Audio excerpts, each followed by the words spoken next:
بسم الله الرحمن الرحيم كنتم خير أمة أخرجت للناس تعملون بالمعروف وتنحون عن المنكر وتؤمنون بالله صدق الله العظيم اللهم صل على محمد عبدك ورسولك وصل على المؤمنين والمؤمنات والمسلمين والمسلمات۔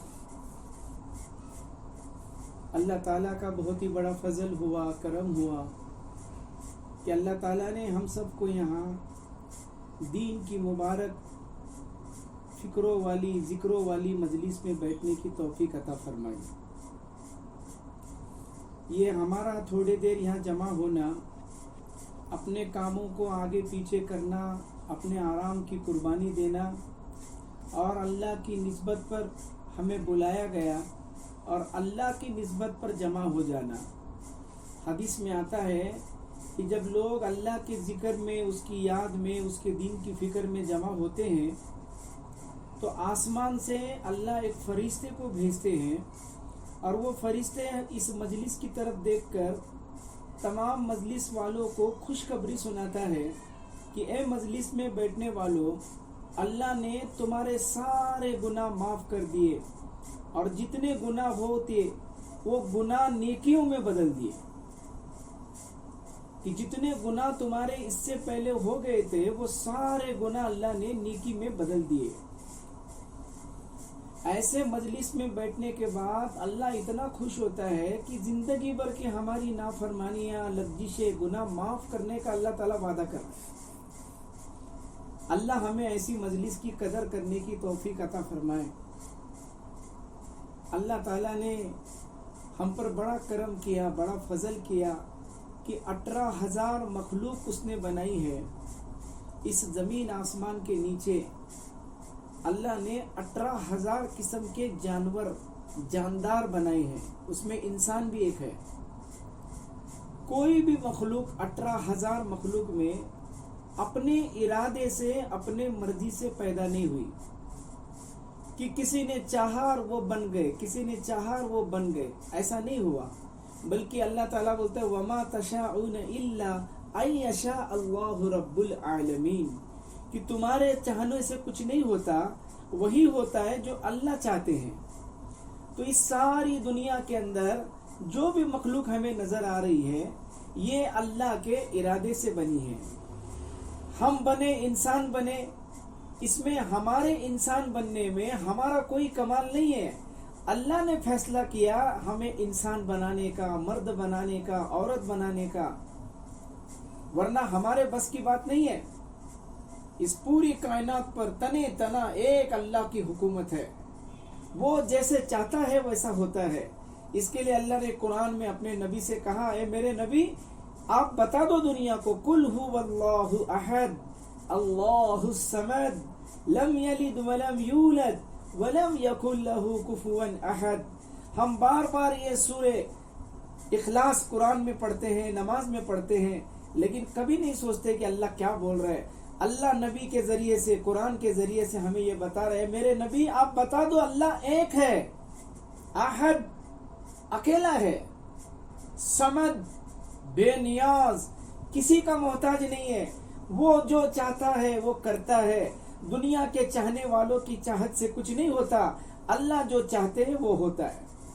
18,000 مخلوق بنائی اس نے، آسمان بنا اللہ کے ارادے سے، زمین بنی اللہ کے ارادے سے، پہاڑ بنے اللہ کے ارادے سے، ندیاں بنی اللہ کے ارادے سے، ستاروں کو وجود ملا اللہ کے ارادوں کی وجہ سے، اور سمندر بنے اللہ کے ارادے کی وجہ سے، بادل بن رہے اللہ کے ارادے سے، زمین میں سے اناج اگ رہا ہے اللہ کے ارادے سے، کتا بنا اس کی شکل بنی اللہ کے ارادے سے، کتا، بلی، شیر، بکری، گائے، بھینس، اونٹ، شیر، چیتا، گینڈا، جتنی جانور ہیں ہر جانور کی شکل الگ، ان کا رنگ الگ، ان کی آواز الگ۔ یہ ساری 18,000 مخلوق میں کوئی ایک ایسا نہیں ہے جو اپنے مرضی سے بنا ہے۔ اللہ کا کرم ہے، اس کا احسان ہے کہ اللہ نے 18,000 مخلوق میں اللہ نے ہمیں جانور نہیں بنایا۔ اگر جانور بنا دیتے تو ہم اللہ کا کیا بگاڑ سکتے تھے؟ اللہ ہمیں مچھر بنا دیتا، اللہ ہمیں بلی بنا دیتا، اللہ ہمیں کبوتر بنا دیتا، کچھ بھی بنا دیتا، میں اور آپ اللہ کا کیا بگاڑ سکتے تھے؟ یہ اللہ کا فضل ہے، اس کا کرم ہے کہ 18,000 مخلوق میں سب سے اعلیٰ، سب سے افضل، سب سے اشرف، سب سے بڑا درجہ جس کا ہے وہ ہے انسان۔ اللہ نے ہمیں انسان بنایا، اور انسان بنانے کے بعد اتنا بڑا مقام دیا کہ اللہ کے نبی فرماتے ہیں، حدیث کا مفہوم ہے، ان الدنیا خلقت لکم وانکم خلقت للآخرہ۔ کیا مطلب؟ کہ اللہ کہتے ہیں میرے بندے، میری بندی، یہ ساری دنیا میں نے تیرے لیے پیدا کی ہے۔ چاند بنایا تمہارے لیے، آسمان بنایا تمہارے لیے، سورج چمکاتا ہوں تمہارے لیے، بادل لاتا ہوں تمہارے لیے، پانی برساتا ہوں تمہارے لیے، زمین سے گلے نکالتا ہوں، اللہ کہتا تمہارے لیے۔ ہم نے پھل بنائے، میٹھے بنائے، کھٹے بنائے، کڑوے بنائے، ہم نے تمہارے لیے بنائے۔ سمندر کی مچھلیاں تمہارے لیے بنائی، دودھ تمہارے لیے بنایا گیا، اور اناج تمہارے لیے بنایا گیا۔ یہ سارے زمین کے خزانے، سونا، چاندی، ہیرے، موتی، گیس، پیٹرول، ڈیزل، ساری کائنات کی ایک ایک نعمت، اللہ کہتا ہے ان الدنیا خلقت لکم، یہ میرے بندی، اے میرے بندے، یہ تیرے لیے بنایا گیا ہے۔ یہ سب تو کھا، یہ سب پہن، یہ سب استعمال کر، گھروں میں رہو، گاڑیوں میں گھومو، اور میری نعمتیں ایک سے ایک ہے، انہیں کھاؤ، یہ سب میں نے تمہارے لیے بنایا ہے۔ لیکن اللہ کہتے ہیں میری بندی یہ نہ بھولنا، میرے بندے یہ نہیں بھولنا کہ یہ ساری زمین آسمان کی نعمتیں اور یہ کائنات تیرے لیے ہے، لیکن تجھے جو بنایا گیا ہے وہ اللہ کے لیے ہے، وہ اللہ کی عبادت کے لیے ہے۔ اللہ معاف کرے، آج دنیا کے اندر آنے کے بعد اللہ کی ساری نعمتیں ہم استعمال کر رہے، کھانا کھا رہے، پانی پی رہے، اس کے زمین پر رہتے ہیں اور اس کی دی ہوئی ہر نعمت کا استعمال کرتے ہیں، لیکن اللہ کا بندہ اتنا ناشکرا ہے کہ اسی کا کھا کر، اسی کا پی کر، اسی کی زمین پر سو کر اور اسی کی ساری نعمتیں استعمال کر کے آج میں اور آپ اسی اللہ کی دن اور رات نافرمانیاں کر رہے ہیں، اسی اللہ کی دن اور رات ناشکری کر رہے ہیں۔ حالانکہ جانور کو دیکھیں گے تو کوئی جانور ایسا نہیں ملے گا کہ کسی مالک کا وہ کچھ کھاتا ہو اور وہ جانور اس کی نافرمانی اور بے ایمانی کرتا ہو۔ مرغی دیکھو، جس کے مالک کا کھاتی ہے انڈا اسی کے گھر میں دیتی ہے۔ بکری، گائے، بھینس دیکھو، جس مالک کا چارہ کھاتی ہے دودھ اسی کو دیتی ہے۔ ایک کتے سے سبق سیکھ لے ہم، ایک کتے جیسا جانور ہمارا جھوٹا اناج کھاتا ہے، ہماری کھا کر پھینکی ہوئی ہڈیاں کا استعمال کرتا ہے، جھوٹے اناج اور باسی روٹی اور باسی کھانا کھاتا ہے، لیکن مالک کی چوکٹ نہیں چھوڑتا، مالک کی چوکٹ نہیں چھوڑتا، مالک کے سامنے دم ہلاتا ہے، اس کی رات بھر اس کی گھر کی چوکیداری کرتا ہے۔ ایک کتے کی ایمانداری دیکھو کہ مالک کی جھوٹی روٹیاں کھا کر اس کے ساتھ ایمانداری کر دی، اور ہم پیدا ہونے سے لے کے آج تک اس اللہ نے ہزاروں، کروڑوں، اربوں، خربوں نعمتیں ہمیں دی ہے، لیکن ہم صبح سے لے کے شام تک آنکھوں سے نافرمانی کر رہے، زبان سے نافرمانی کر رہے، کانوں سے نافرمانی کر رہے۔ اس کے لیے اللہ تعالیٰ نے انسانوں کو سمجھانے کے لیے کہ یہ اللہ نے ہمیں کیوں پیدا کیا، دنیا ہم کیوں آئے ہیں، اور اچانک مرنے کے بعد زندگی کیا ہونے والی ہے، یہ انسان اپنی عقل سے، اپنی سمجھداری سے کبھی بھی پتہ نہیں کر سکتا، اس کو کبھی بھی نہیں پتہ چلے گا اگر یہ اپنا دماغ لگائے گا۔ تو اللہ نے نبیوں کو بھیجا سمجھانے کے لیے۔ ہر زمانے میں نبی آئے، آدم علیہ السلام سے لے کر عیسیٰ علیہ السلام تک، اور عیسیٰ علیہ السلام کے بعد محمد الرسول اللہ صلی اللہ علیہ وسلم ہمارے نبی آئے، اور انہوں نے بھی یہی سمجھایا۔ جس امت نے، جس زمانے میں لوگوں نے اللہ اس کے رسول کی بات کو مانا ہے، نبیوں کی دعوت کو قبول کیا ہے، اللہ کو مانا، اللہ کے رسول کو مانا ہے، اللہ نے انہیں دنیا میں بھی کامیاب کیا اور آخرت میں بھی کامیاب کیا ہے۔ اور جنہوں نے اللہ کی بات نہیں مانی، اللہ کے رسول کی بات نہیں مانی، اپنی من مانی زندگی گزارنے لگے، ان کو لگا دنیا کا مل جانا کامیابی ہے، کسی کو لگا حکومت کا مل جانا کامیابی ہے، کسی کو لگا کھیتیوں کا مل جانا کامیابی ہے، کسی کو لگا طاقتور بن گئے ہم، بڑی طاقت کے مالک ہیں ہم، کامیاب، لیکن نہیں، اللہ تعالیٰ نے سب طاقت والوں کو، ساری حکومت والوں کو اور ساری کھیتیاں والوں کو اور سارے ڈگریاں اور عہدے رکھنے والوں کو ناکام کر دیا، جن جن لوگوں نے اللہ کے نبی کی بات کو نہیں مانا۔ اللہ کا کرم ہے، اللہ کا فضل ہے کہ اللہ نے ہمیں حضور پاک صلی اللہ علیہ وسلم کے امت میں پیدا کیا ہے۔ دو بڑے احسان اللہ نے ہم پر کیے، ایک کہ اللہ ہمارا اتنا بڑا رب ہے کہ اس سے زیادہ مہربان اور رحیم اور کریم کون نہیں ہے۔ آسمانوں پر اللہ مہربان اور زمین پر اس کا رسول ہم پر مہربان، دو مہربانوں کا اللہ نے ہمیں ماننے والا بنایا۔ اللہ تعالیٰ دنیا کے ہر بندے سے، ہر بندی سے 70 ماہوں سے زیادہ پیار کرتا ہے۔ یہ دعوت کی محنت، یہ مستورات کا اجتماع، یہ عورتوں کی جماعتوں میں نکالنا، یہ مردوں کی جماعتوں میں نکالنا، یہ ساری محنتیں کیوں ہو رہی ہے؟ تاکہ ہم اللہ کو راضی کرنے والی زندگی گزارے، ہم مرنے سے پہلے اپنے اعمال کو ٹھیک کر لے، اللہ کو راضی کر لے، کیونکہ جس نے اللہ کو راضی کیا وہ دنیا میں بھی کامیاب اور آخرت میں بھی کامیاب، اور جس نے اللہ کو ناراض کر دیا، چاہے پھر وہ زمین آسمان کی ساری دولت اس کے گھر میں آ جائے، چاہے ساری دھرتی کا وہ بادشاہ بن جائے اور ہزاروں سال کی اسے لمبی عمر مل جائے، لیکن اگر اللہ کو ناراض کیا ہے تو اللہ دنیا میں تو ذلیل اور ناکام کریں گے ہی، لیکن مرنے کے بعد ہمیشہ ہمیشہ کے لیے ناکام بنے۔ تو اللہ نے ہمیں مسلمان بنایا، یہ اللہ کا بہت بڑا کرم ہے کہ ایمان کی دولت سے ہمیں نوازا۔ ایمان کا مل جانا، یہ لا الہ الا اللہ محمد رسول اللہ کا جو کلمہ ملا ہے، یہ کلمے کا مل جانا، یہ ہمارے لیے فخر کی بات ہے، بہت بڑی فخر کی بات۔ فخر کس کو بولتے ہیں؟ کہ کسی نہ کسی چیز کا آدمی کو گھمنڈ رہتا ہے۔ ایک اس کو فخر رہتا ہے کہ میرے پاس یہ چیز ہے، کسی کو مال کا گھمنڈ، کسی کو ڈگری کا گھمنڈ، کسی کو کھیتی باڑی کا گھمنڈ، کسی کو طاقت کا گھمنڈ، کسی کو خاندان کا گھمنڈ، اسے فخر بولو۔ گھمنڈ بری چیز ہے، فخر ناز ہوتا ہے اس چیز کے ہونے پر۔ ہمارے لیے فخر کی بات، ہمارے لیے ناز کرنے کی بات، ہمارے لیے امتیاز کی بات کیا ہے کہ ہم مسلمان ہیں۔ ڈاکٹر ہے یہ نہیں، انجینئر، وکیل اور پیسے والے اور دولت والے یہ نہیں۔ ارے دولتیں موت پر چھین لی جائیں گی، ڈگریاں موت پر چھین لی جائیں گی، اور بنگلے موت پر چھین لیے جائیں گے۔ گاڑیاں، بنگلے، ڈگریاں، عہدے، تخت اور تاج موت پر سب چھوٹ جائیں گے، لیکن کلمہ نہیں چھوٹے گا۔ کلمہ آدمی کے ساتھ میں جاتا ہے۔ تو ہمارے لیے فخر کی چیز ہے کہ ہم مسلمان ہیں۔ اللہ نے ہمیں لا الہ الا اللہ محمد الرسول اللہ صلی اللہ علیہ وسلم والا کلمہ دیا ہے۔ اتنا بڑا کلمہ اللہ نے مجھے اور آپ کو دیا، یہ ہمارے لیے فخر کی چیز ہے۔ لیکن فخر کی چیز ایمان ہے، لیکن ہماری ذمہ داری کیا ہے؟ ہم ایمان ملا ہے اس کا فخر کریں گے، اور یہ ایمان موت کے وقت ہمارے ساتھ میں آ جائے، ایمان پر ہمارا خاتمہ ہو جائے، یہ فکر کی چیز ہے۔ ایمان کا ملنا فخر کی بات ہے، اور ایمان کو ساتھ میں لے کر جانا، ایمان پر میری اور آپ کی موت آ جائے، یہ ہر ایک کے لیے فکر کی بات ہے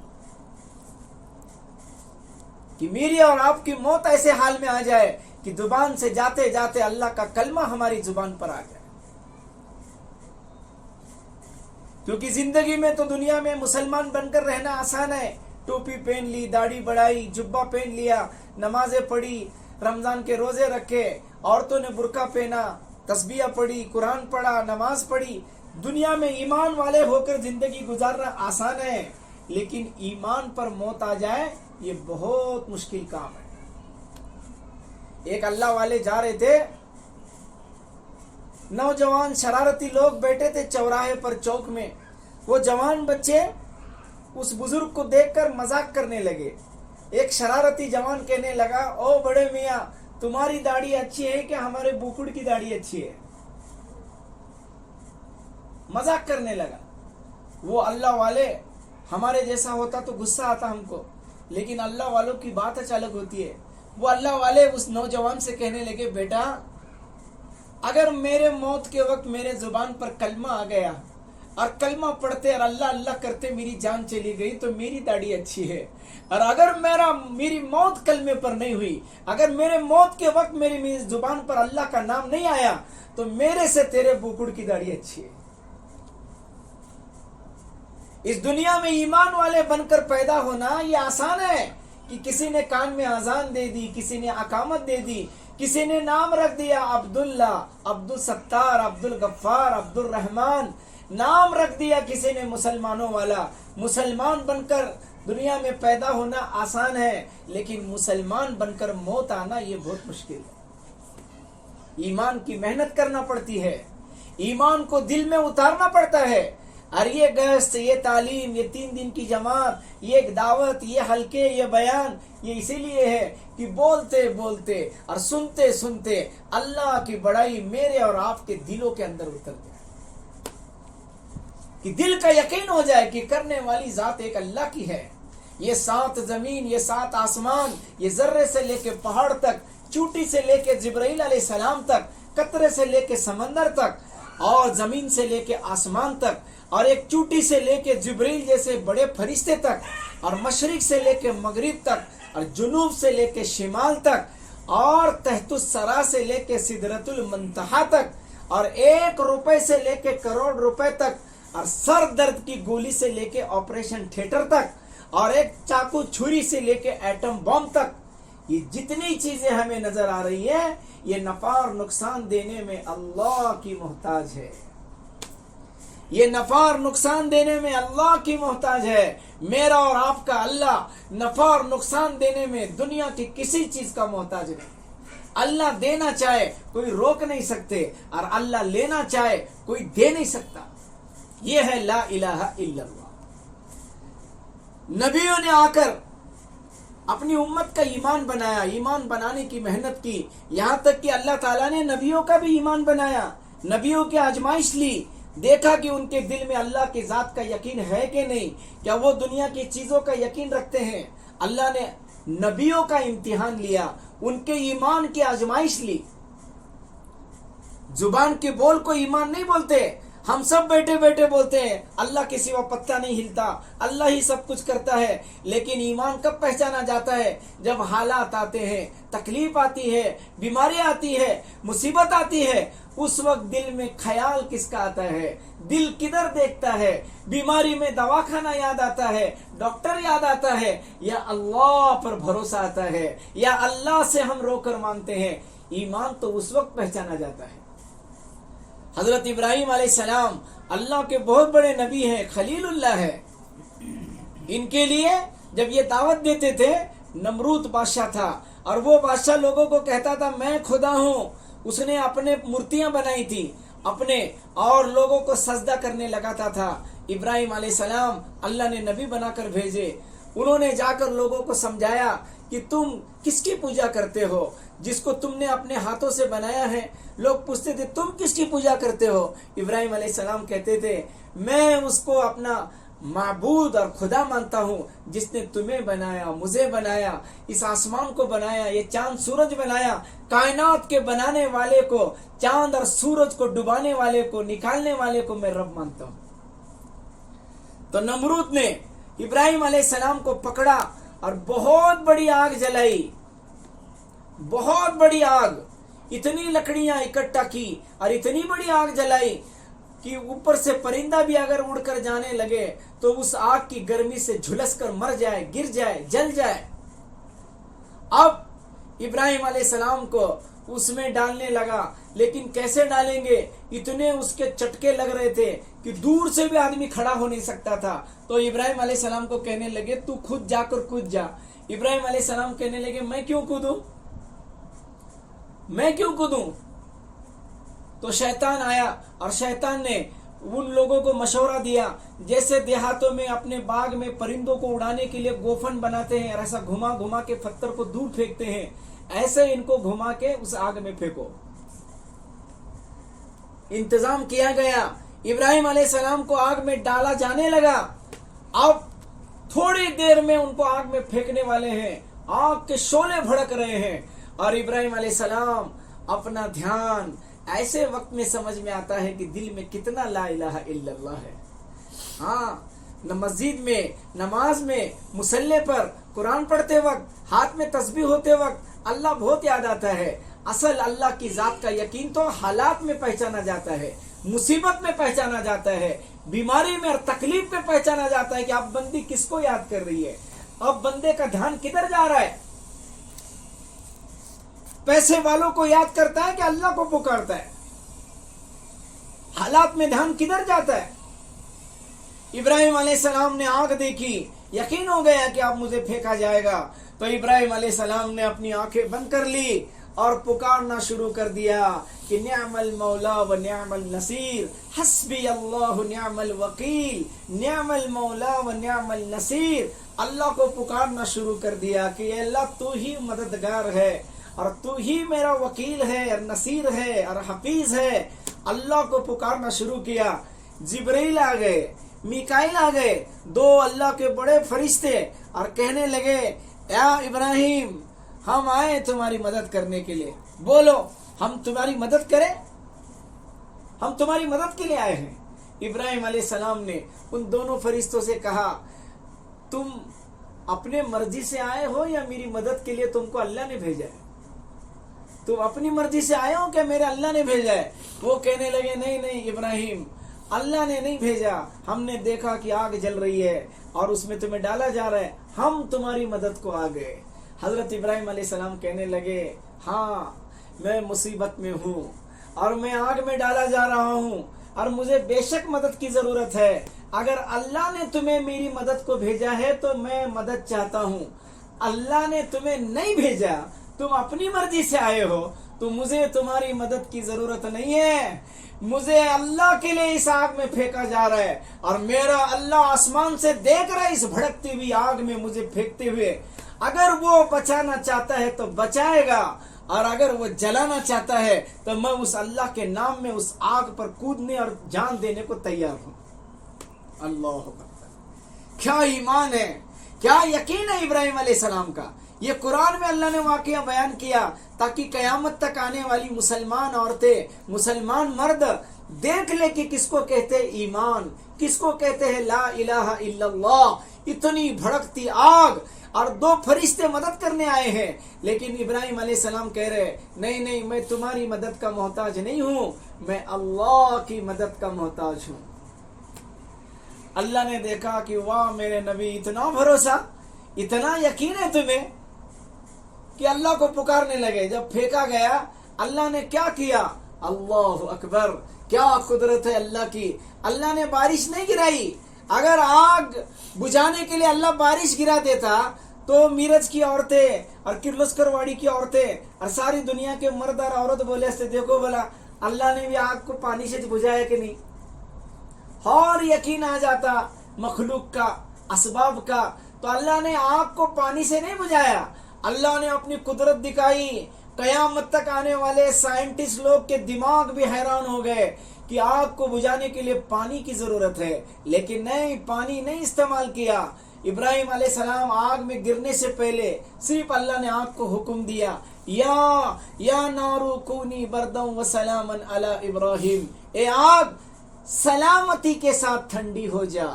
یہ نہیں کہا کہ بجھ جا، ختم ہو جا، کہا سلامتی کے ساتھ میرے خلیل کے لیے، میرے نبی کے لیے ٹھنڈی ہو جا. ابراہیم علیہ السلام آگ میں گئے. جیسے وہ آگ میں گئے، وہ آگ لوگوں کو اس کے شعلے بھڑکتے ہوئے دکھ رہی ہے، وہ بھڑک رہی ہے، وہ جل رہی ہے. اور ابراہیم علیہ السلام آرام سے اس آگ میں بیٹھ کر اللہ کا ذکر کر رہے، نماز پڑھ رہے ہیں اور تسبیح پڑھ رہے ہیں. اور لوگ حیران ہیں کہ آواز کیوں نہیں آ رہی بچاؤ بچاؤ کی، اور تکلیف میں چلنا کیوں نہیں رہے. 40 دن اللہ نے اس آگ میں حضرت ابراہیم علیہ السلام کو زندہ رکھا. آگ کو اللہ نے باغ بنا دیا. سارا سائنس فیل ہو گیا، کیونکہ سائنس کہتا ہے، کیمسٹری کہتی ہے کہ آگ میں اگر گوشت ڈالا جائے تو آگ گوشت کو جلاتی ہے، چربی کو پگھلاتی ہے، خون کو جلاتی ہے، گوشت کو جلاتی ہے. ایک کیمیکل ری ایکشن ہے. لیکن سائنس فیل ہو گیا. ایک بال نہیں جلا سکی اتنی بڑی آگ ابراہیم علیہ السلام کا. یہ اللہ کی شان ہے. یہ ہے لا الہ الا اللہ. کہ بارش گرا کر بچاتے ہیں تو پھر وہ فائر بریگیڈ والے کا فارمولا ہے کہ آگ لگی تو پانی مارو. اللہ آگ کے بجھانے میں پانی کا محتاج نہیں ہے، آگ جلانے میں اللہ کی محتاج ہے. آگ جلانے میں میرے اللہ کی محتاج ہے. ہر مسلمان مرد، ہر مسلمان عورت نے اپنی زندگی میں سب سے پہلی جو چیز بنانے کی ہے محنت کر کے 60-70 سال کی زندگی میں، جس کو قبر میں سب سے پہلا پوچھا جائے گا، جس کو سب سے پہلا حساب کے اندر دیکھا جائے گا، وہ ہے لا الہ الا اللہ. کہ ہمارے دل میں یقین ہو کہ پالنے والی ذات اللہ کی ہے. مجھے بیماری آ گئی، یہ بیماری دینے والا بھی اللہ ہے اور اسے دور کرنے والا بھی اللہ ہے. ہاں، ڈاکٹروں کے ہاتھ میں شفا ہوتی اور دواؤں کے اندر شفا ہوتی تو ایک ہی دوا کھانا ہے، ایک جیسے پیشنٹ ایڈمٹ ہے، سب کو ایک جیسی دوا دی جا رہی ہے. کوئی صحت مند ہو کر گھر جاتا ہے اور کئی جنازے اٹھ کر قبرستان جاتے ہیں. دوا بھی سیم ہے، ڈاکٹر بھی سیم ہے، علاج بھی سیم ہے، تو سب کیوں اچھے نہیں ہو رہے؟ تو اللہ دکھا رہا ہے میرے بندو، ان انجیکشن اور گولیوں میں، ان سلائن کی بوتلوں میں زندگی نہیں ہے. زندگی تمہارے اللہ کے ہاتھ میں ہے. وہ جسے چاہتا ہے تندرست بنا کر گھر بھیجتا ہے، اور وہ جسے چاہتا ہے پوری دنیا کا میڈیکل لا کر کھلاؤ، پورے دنیا کے اسپیشلسٹ ڈاکٹر لا کے اس کا علاج کراؤ. میں مارنا چاہتا ہوں، تم بچا کے دکھاؤ.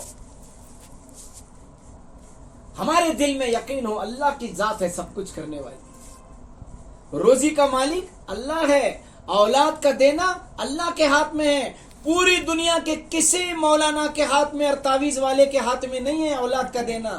اولاد کا دینا صرف اور صرف اللہ کے ہاتھ میں ہے. ہمارا ایمان کمزور ہو گیا کہ وہ 2 سال ہو گئے، 4 سال ہو گئے، اولاد نہیں ہو رہی، بہو کو بیٹے کو پریشان ہو جاتے، بیٹی کو اولاد نہیں ہو رہی پریشان ہو جاتے. فلاں بابا کو دکھاؤ، فلاں بابا کو دکھاؤ. کیا بھائی اللہ نے کانٹیکٹ دیا ہے ان کو کہ تم اولاد دے دو، میں بارش دی تو کام مجھے بہت زیادہ ہو گئے، کام کا لوڈ ہو گیا ہے، تو اللہ نے مولانا لوگوں کو کام دے دیا. ایسا ہوتا ہے کیا؟ ارے وہ مولانا خود اپنی اولاد کے پیدا ہونے میں اللہ کا محتاج ہے، وہ دوسروں کو کیا بچے دیں گے؟ ہمارا یقین ہو کہ اولاد دینے والا اللہ ہے. اللہ قرآن میں کہہ رہا ہے یَهْبُ لِمَن يَشَاءُ الذُّكُورَ وَيَهْبُ لِمَن يَشَاءُ إِنَاثًا. میں جسے چاہتا ہوں لڑکا دیتا ہوں، میں جسے چاہتا ہوں لڑکی دیتا ہوں. یَهْبُ لِمَن يَشَاءُ ذِكْرَانًا وَإِنَاثًا. اور میں جسے چاہتا ہوں لڑکا لڑکی دونوں دیتا ہوں. اور آگے اللہ نے کہا میں جسے چاہتا ہوں زندگی بھر بے اولاد رکھتا ہوں. یہ قرآن کی آیت ہے. تکلیف میں آدمی یقین بگڑ جاتا ہے. دھندا نہیں چل رہا، کچھ تو کرو. اولاد نہیں ہو رہی، کچھ تو کرو. نفع نہیں مل رہا، کچھ تو کرو. کام نہیں بن رہا، کچھ تو کرو. ارے کیا کریں گے، کیا کریں گے؟ ہمارے نبی نے ایک ہی طریقہ بتایا، سجدہ کرو، نماز پڑھو، اللہ سے مانگو. یا اللہ، اولاد دینے والی ذات صرف تیری ہے، عزت دینے والی ذات صرف تیری ہے، روزی دینے والی ذات صرف تیری ہے، مسئلے حل کرنے والی ذات صرف تیری ہے. مسئلے کے حل کرنے کے لیے تو نماز بتائی گئی ہے. نماز کیوں دی گئی ہے؟ کیوں نماز دی گئی کہ میرے بندے، ارے تیرا مسئلہ چاہے دنیا کا ہو یا آخرت کا، چھوٹا ہو یا بڑا ہو، دوا کھانے کا ہو یا پولیس اسٹیشن کا ہو، کھیتی کا ہو یا کاروبار کا ہو، ارے مانگ مجھ سے میرے بندے. سارے کائنات کے حالات بنانا اور بگاڑنے والا تیرا اللہ ہے. جب نماز فرض ہو گئی صحابہ خوشیاں منانے لگے. صحابہ خوش ہو گئے، واہ واہ واہ واہ، اللہ سے لینے کا ذریعہ مل گیا. نماز مل گئی، نماز کا حکم آ گیا کہ 5 ٹائم نماز پڑھنی ہے. صحابہ عید کے جیسے خوشیاں منانے لگے. لوگ پوچھنے لگے کیا بات ہے، مسلمان بڑے خوش ہیں؟ تو کہا کہ کیوں خوش نہ ہو، آج اللہ سے مانگنے کا ذریعہ مل گیا ہے. کہ پہلے صرف اللہ کو اللہ اللہ کر کے پکارتے تھے، تسبیح پڑھتے تھے، قرآن پڑھتے تھے، اب تو اس سے لینے کا ذریعہ مل گیا. پتہ چل گیا کہ کیسا لینا ہے. کیسا لینا ہے کہ حالات، تکلیف کچھ بھی ہو، 2 رکعت نماز، چاہے نفل ہو، سنت ہو، فرض ہو، اللہ کے سامنے سجدہ کرنا ہے اور اللہ سے مانگنا ہے. صحابہ رضی اللہ تعالیٰ عنہ نے اپنے مسئلے کا حل نمازوں کے ذریعے سے کیا ہے، اللہ سے مانگ کے کیا ہے.